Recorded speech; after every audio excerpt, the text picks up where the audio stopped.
ready to go. Okay. Good morning, everybody, and welcome back. And all you new people out there, subscribe. It's free, and we appreciate it. Thanks. Today we're going to work on this little Troy-Bilt weed eater. I got it for free from a buddy. Actually, my buddy that gives me the magnets over at the O'Reilly store. Super nice guy.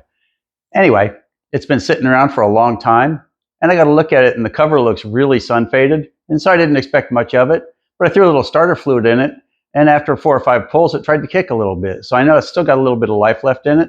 So let's have a closer look and see if we can get her running.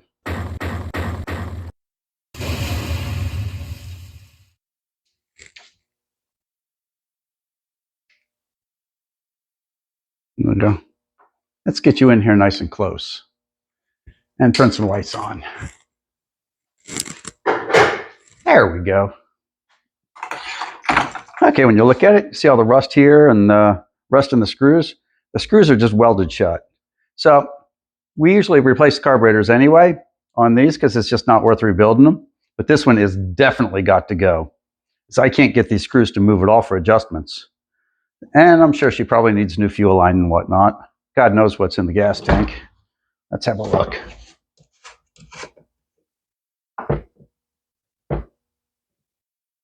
That looks kind of like gas.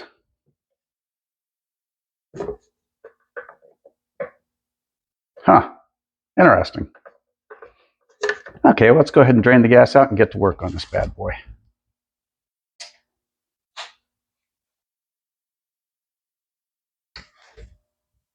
Okay. Let's see what she's got for fuel.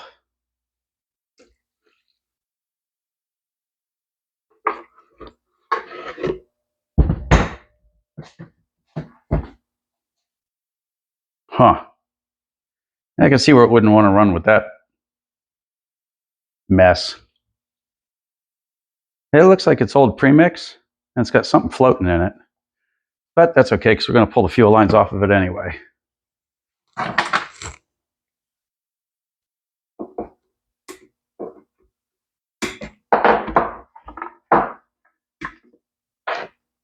There's one.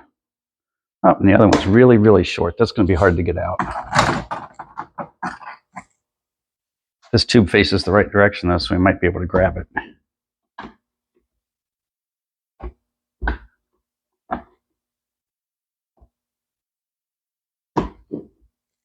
Got it. Very nice. Okay, job one. Let's get the carburetor off.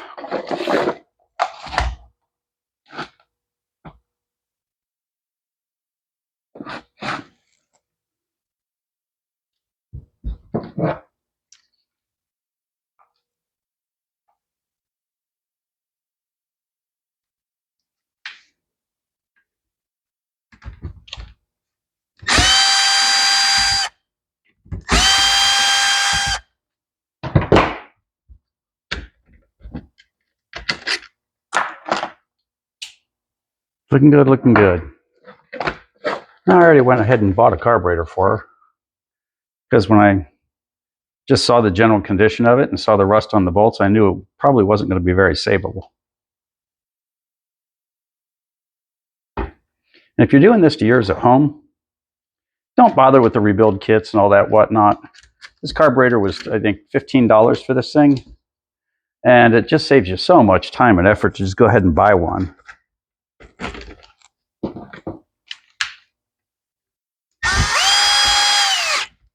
And there's nothing quite like that being the job. If this had decent fuel lines on it, we'd already be finished. We'd just close the lid and start it and see her run. But she doesn't have decent fuel lines on her, so let's do those.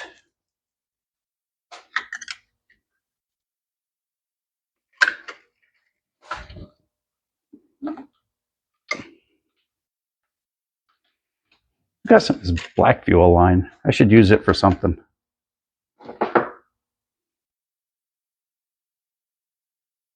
Maybe I'll start using it for the return line. I've got a few pieces of it. Okay, we're going to hook that on very carefully. And you see a lot of people tell you the newest, greatest, shiniest way to do a fuel line. And I try all those ways when they come along. And I've yet to have anything that works just as good as just using that little hook tool and pulling it through. When you pull it through and it's kind of hard to pull through like this one is, that's a good thing.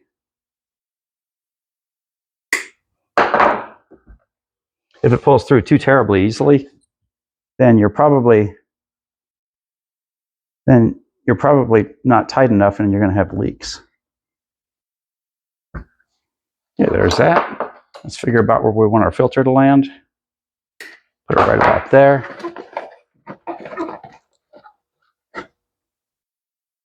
Let's throw a fuel filter on it real quick and toss it in. And I'm going to pull that line back a little bit because it's got a little bit of a loop to it. I don't like to leave loops like this on the machines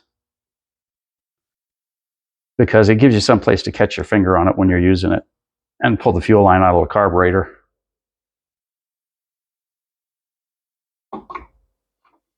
I think on this one, we're probably going to experiment a little bit and see if we can make this cover look a little bit nicer.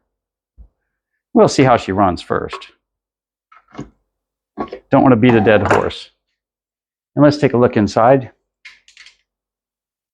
You see where I've got the fuel filter laying? That's just perfect. I know it's not focusing super good, but you get the point. Okay, let's get over to the second fuel line, get this done with. Should I use the black one? Nah, let's use the clear one. We're going to cut our little angle. And we're coming towards that time of year when people are pulling their stuff out of the shed and it doesn't start. And if it's been sitting all winter and you left gas in it and she doesn't want to start now, replacing the carburetor will fix it 99% of the time. And it's really cheap compared to buying a new weed eater.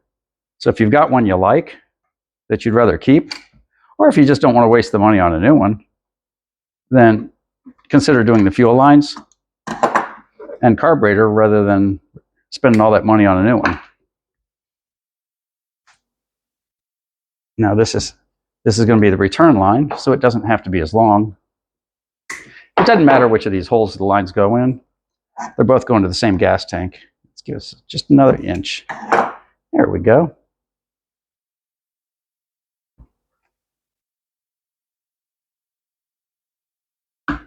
And that's it for this guy. All we have to do is put some fuel in her and see if she starts. Now, it's kind of hard to believe that it could be quite that easy. But this guy's been sitting in the sun for God knows how long. And it's not just sitting in sunshine, it's sitting in Texas sunshine. So this thing's been outdoors in 110-degree weather for, who knows, a year, 2 years. And that's it. Now, she kicked a little bit with starter fluid.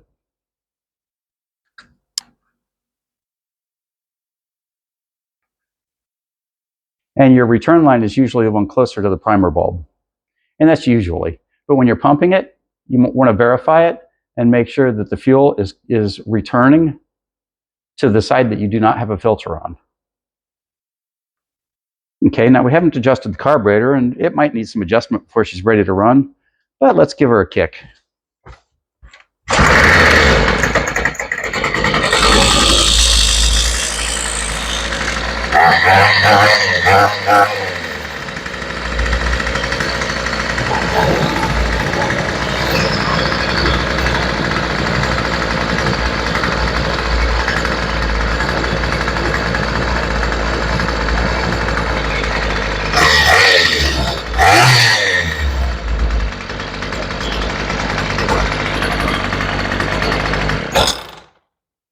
Holy crap, that was too easy.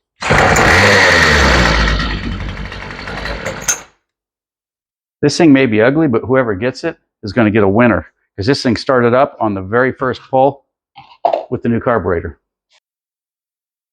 That was almost too easy. Now, if you've got one of these at home that doesn't want to start, and don't worry about the brand name. It can be Troy-Bilt or Craftsman or Ryobi or Steel. But you pulled it out of the shed and it's been sitting there all winter and it doesn't want to run because you left the gas in it. Drain the gas, put new gas in it. If that doesn't work, pull the carburetor, pull the fuel lines. That little wire tool and that carburetor are $15. So for $15, you can spare yourself $180 for a new one.